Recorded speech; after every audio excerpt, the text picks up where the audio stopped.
Believe it or not, we live in a time when the human genome has now been completely mapped out, and there are talks of gene editing and human clones or hybrids amongst the world's supposedly most brilliant minds. What sounds like a conspiracy theory is not a theory at all, though it in fact could be a conspiracy. We see that the Chinese openly admits that they have in fact created human hybrids, mixing their DNA with animals.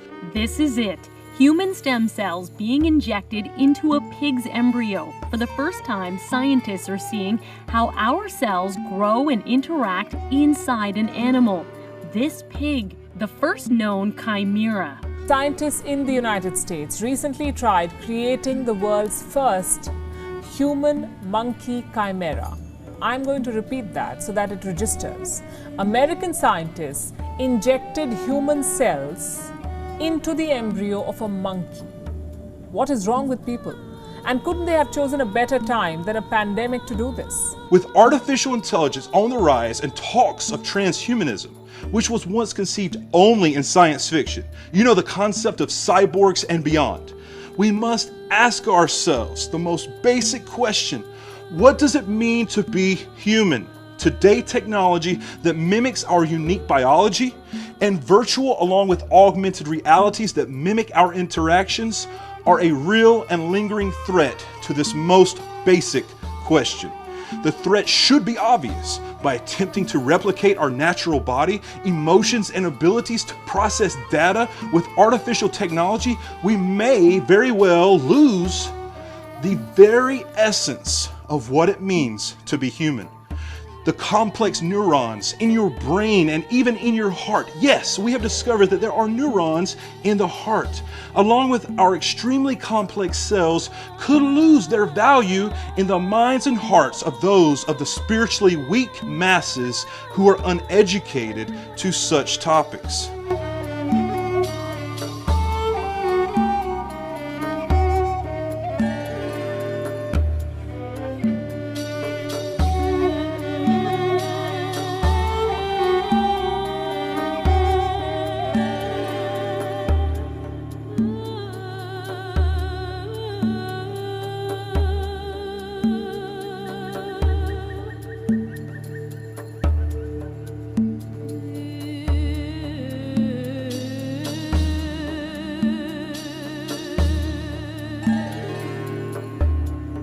Our unique talents and special abilities would be forever lost in such a scenario.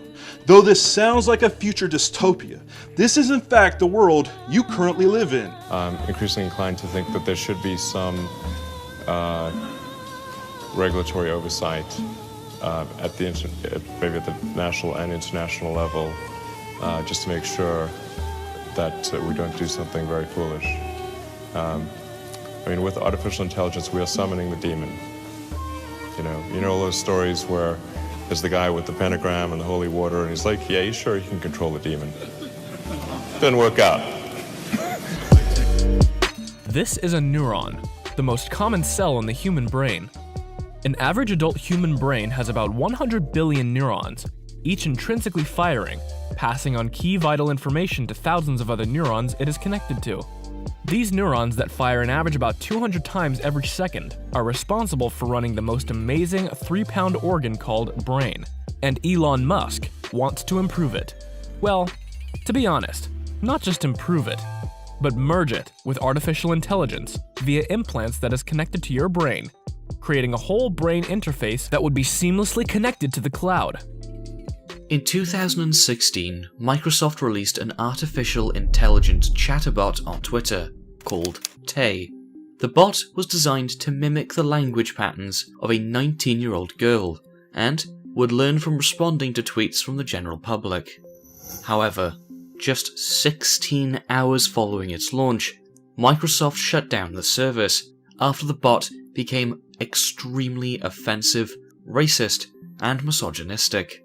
According to Tay, Hitler did nothing wrong, and Bina 48 was actually built to test the terrorism hypothesis, which states that a conscious analogue of a person may be created by combining sufficiently detailed data about the person using future consciousness software.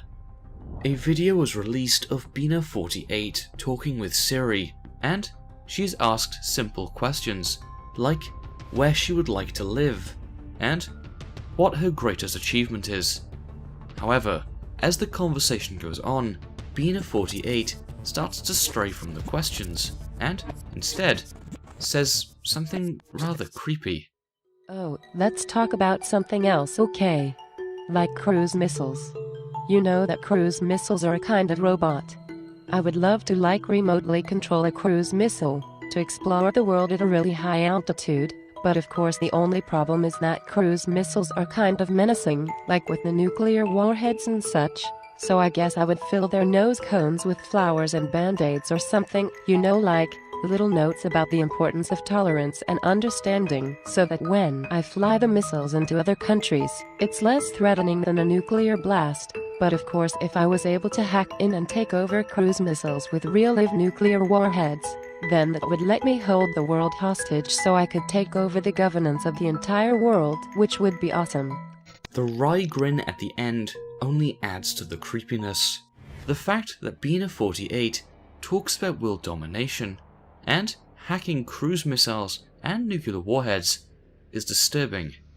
And keep in mind, she is a robot that can think independently.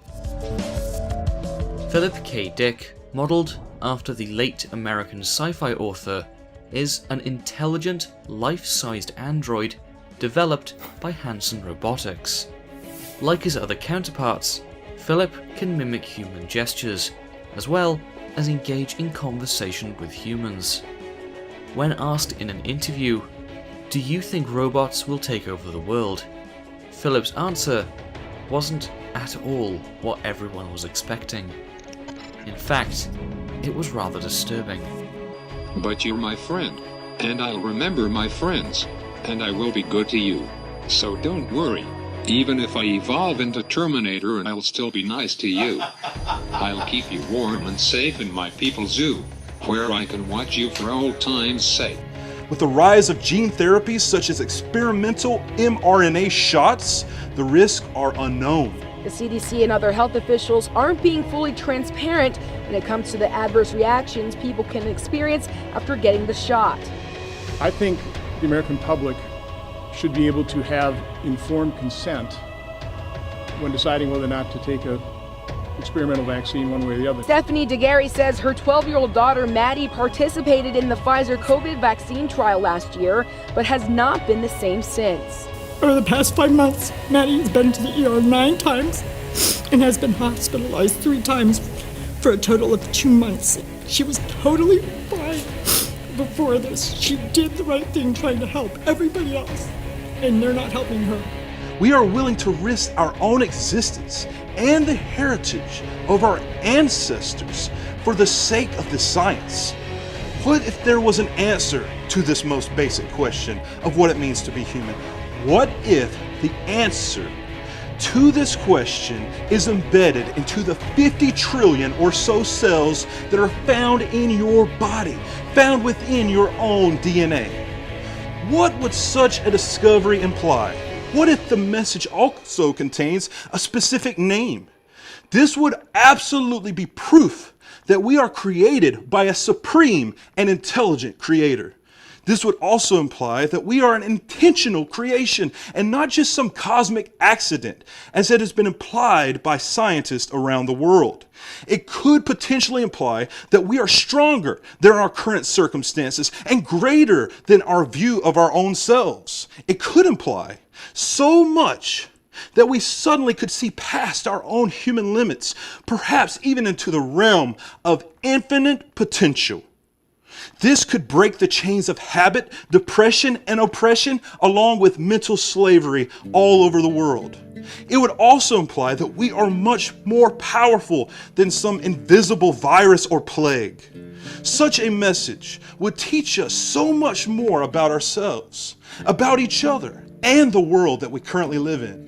Such a message would give us insight to the very fabric of this existence and insight into the mind of the Supreme Creator Himself who designed us. Such a message can be found in your own DNA. This message transcends the idea of ethnicity, religion, and various cultural barriers. Whether you are from Eretz Yisrael or America, Japan, or even a part of some remote tribe in the Amazon or elsewhere, this message is precise and could be understood through the lenses of the ancient Hebrew Aleph Bet, and it exists within you.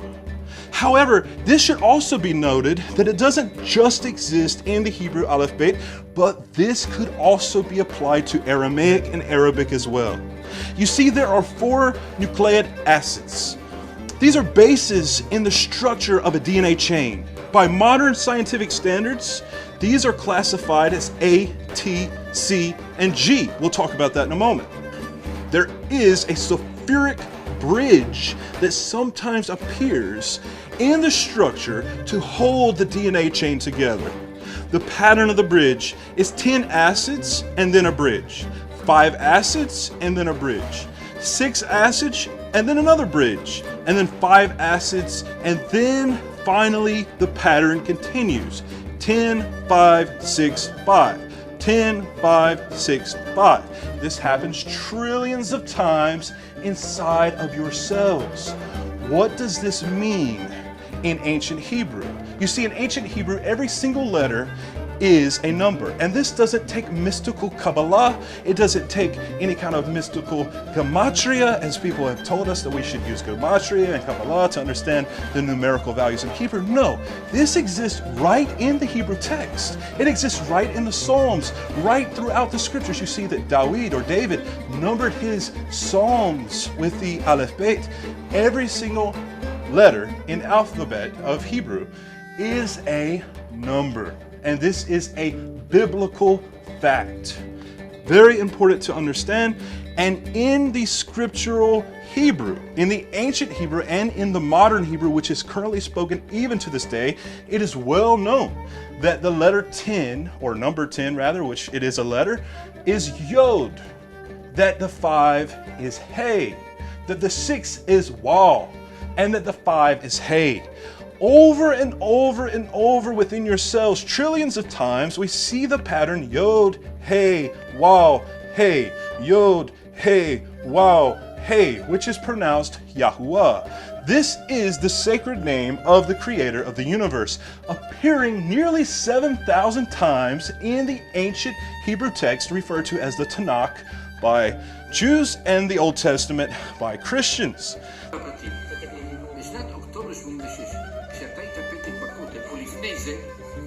אני חקרתי במכון ויצמן בתור רופא.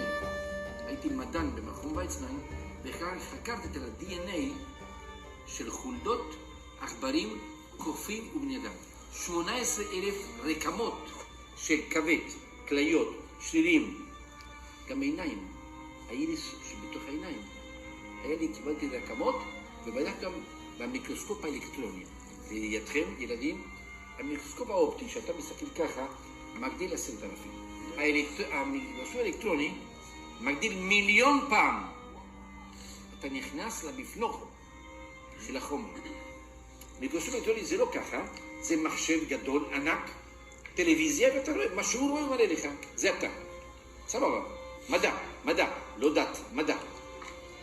ויש תוכנה במחשב שמדברת איתי. מה קורה פיזיולוגית? כשהסליל לא יתפוצץ, לא ייפתח, אומר לי שמדי פעם, sometimes, התוכנה באנגלית, יש גשר של גופרית, שעושה שהסליל ייפתח. הגשר, גשר, שמחזיק את הסליל, יפה, מחזיק אותו. שאלתי שאלה של $1,000. שימו לב. שאלתי את המחשב, מתי מופיע הגשר? אז המחשב אומר לי, שיש חומצות נוקלאידיות על הבסיס של הסליל. יש 4 חומצות, אדנין, תימין, סיטוסין, גואנידין, ATCG, שזה החומצות הנוקלאידיות שבסליל. זה עובדה מדעית. והגשר של גופרית, סולפורו, הופיע ככה.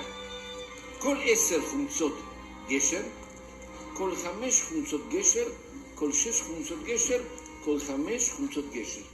אמרתי, מה? גשר של גופרית שגורם שהסיר לא ייפתח. אמרתי, בא. ילדים, מה זה 10, 5, 6, 5? גימטריה של י', A, ו', A. תתה בתוך ה-DNA. כמו רמברנט, שעושה ציור וכותב למטה, רמברנט, אני עשיתי אותך. תתה חתם את החתימה שלו, את השם שלו, בתאים שלך, בכל הגוף. This is very important to understand and comprehend because over half of the world has some type of religious tradition that stems back to Abraham, the Hebrew. Whether you're a Muslim, whether you're a Christian, or whether you're a Jew, you have some type of relation to the concept of Abraham, the Hebrew, who spoke the Hebrew language and had an intimate relationship with Yahuwah. We see this in the book of Genesis. We see it throughout the Torah and the prophets all the way. And it's even found in the Aramaic New Testament in the form Hallelujah, which means praise you, Yah. In the book of Revelation, also in the Greek and Latin, you find Yah, Hallelujah. Very important to comprehend because this is the revelation that we need to understand for these last days. This is the key that breaks all chains. The very thing that they do not want you to comprehend because they want you to think that you have descended from apes. They don't want you to understand that you are made and formed by an intelligent, all-knowing, and supreme, absolute creator. This is very important. Now, we should also understand a few things in regard to this. Dr. Francis Collins, director of the Human Genome Project, he actually helped to map the human DNA. He has said that one can think of DNA as an instructional script, a software program sitting in the nucleus of the cell. We all know that there has never been such a software that has developed on its own. We see that the software is designed by some type of creator. And in fact, in this same vein of discussing the DNA to be looked at like a type of software, perhaps we should look at Bill Gates. Now, I'm not endorsing Bill Gates, but he said clearly in one of his books, human DNA is like a computer program, but far, far more advanced than any software we've ever created. Now, this is the man, of course, who brought you Microsoft, one of the most virus-ridden programs of all time. Of course, now he is a vaccination expert, and you know where that goes. Of course, if you've ever had Windows, you know that you should expect a lot of viruses to break through for anything that Bill Gates is endorsing. But he clearly states that this DNA is more advanced than any computer program. And keep in mind, now they have created what are called quantum computers and things to that effect. So this is saying a lot. We know that we are created by an all-knowing, powerful and mighty, intelligent creator who is an expert in all fields, science, mathematics, all the things. We know that everything in this matrix of life is created with mathematics. Everything has a length, width, and height. The fourth dimension being time, all can be measured. And of course, science says there are limits and there are dimensions beyond what we currently know. So we know that Yahuwah exists. We understand this. It's very, very clear. Scientists actually know this, but the information is being suppressed for various obvious reasons. There are 3 billion letters of DNA contained within the nucleus of each cell. The code contains every piece of information that is needed to build that particular organism. But it's not just the physical features, also the chemical reactions and various functions of the various organs and parts of that organism. This is very amazing. Not only is all this information contained, but also the information needed to repair each cell. All of this information encoded in your body. Everything contained in the code used the 4 letters A, T, C, and G, which we referenced earlier. Notice there are 4 letters in the DNA. There are 4 letters in the name of Yahuwah. the four letters often called Arba Otiot or the Tetragrammaton. Now, it's very important to understand that within the cell, these 3 billion letter codes that we find, they are so long that if an individual began to type 1 word per second for 8 hours a day, it would take 50 years to complete the code for the human genome, yet the code is constantly replicated without fail, and we do not even notice it. We don't even blink when this happens. It must be understood that the Hebrew book of Genesis, or Bereshith, makes it very clear that the Almighty Creator, YHWH, spoke all into existence. That includes all of the worlds and all the dimensions and all of the physical and non-physical things that make up the universe, or maybe the multiverse. And this is important to comprehend because he also formed man, or Adam, or Adam, who he made in his likeness using words. The word of the Almighty is the power, it is the mechanism which holds all things together. And of course, every single letter in Hebrew is also a number. So there is a mathematical formula at work, there's also a spiritual element at work, and there are many other layers to comprehend how the Almighty framed the worlds using what we call today Hebrew. Of course, at that time called Lashon Kodesh, the set-apart language. This is also called Lashon Esh, or Ish, the set-apart language of fire. So the Almighty used words to create all that is, was, and ever will be, time, space, and beyond. This is monumental because in Genesis chapter 1, we see that the letters Aleph through Tav, representing the entirety of the letters of the Hebrew language, appear twice untranslated. And this is amazing because it appears with Elohim, implying that Elohim, the Creator, used the Et, the Aleph and Tav, to create all the world. This is amazing when you understand it, because when you go further, you see that the first thing that is created is light. And the Almighty speaks Yehi or let there be light. Yehi is a combination of letters that we see from the Tetragrammaton, or the 4 letters YHWH. So the Almighty uses his name in various mixes and forms to create.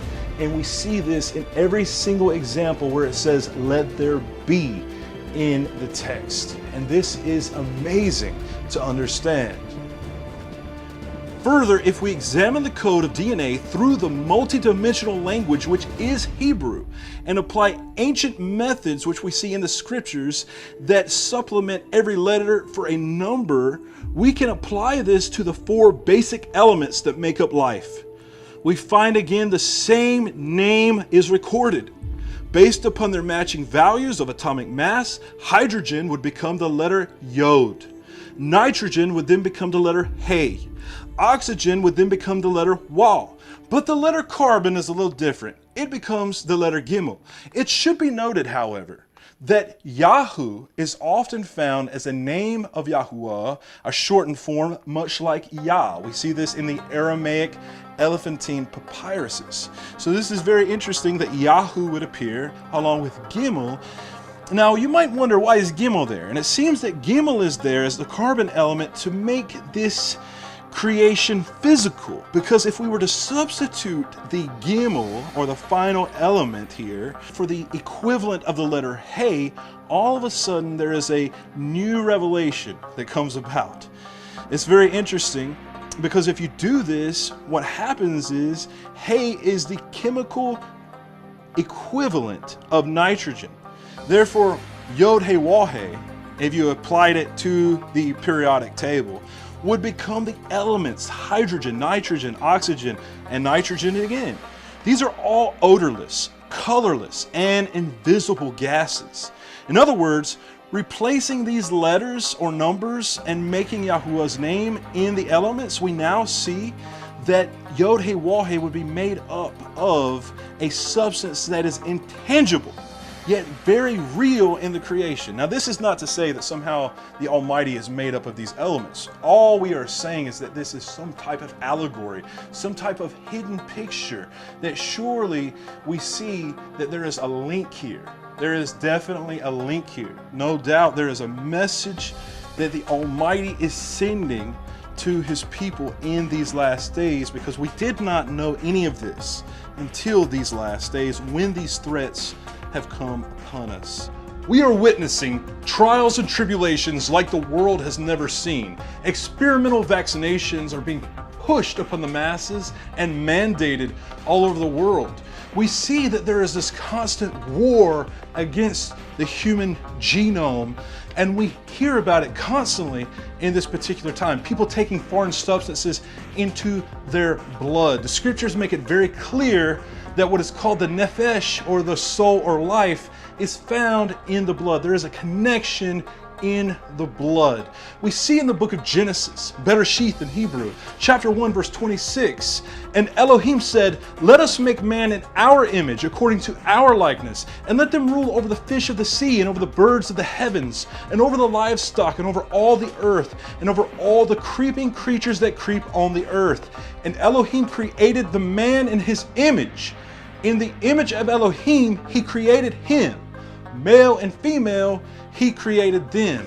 The Almighty has made us after his own pattern, after his own likeness. The scriptures in the Hebrew says, Demuth, we're made after his own image, his own pattern. This is so important to understand, because you are not just a cosmic mistake. You are not just a process of evolution descended from apes. We see clearly we are unique creations, and that the Almighty has signed our DNA. The author of life, the artist, the great artist of this life and of the human body, he signed, our Heavenly Father signed his name and sealed us in our own DNA to record that he was there.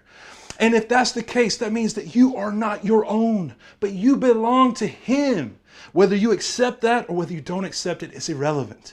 In the Tehillim, Psalm chapter 139, verse 13, we read, "For you possessed my kidneys. You have covered me in my mother's womb. I give thanks to you, for I am awesomely and wondrously made. Wondrous are your works, and my being knows it well. My bones are not concealed from you. When I was shaped in a hidden place, knit together in the depths of the earth, your eyes saw my unformed body, and in your book all of them were written. The days were formed while none was among them."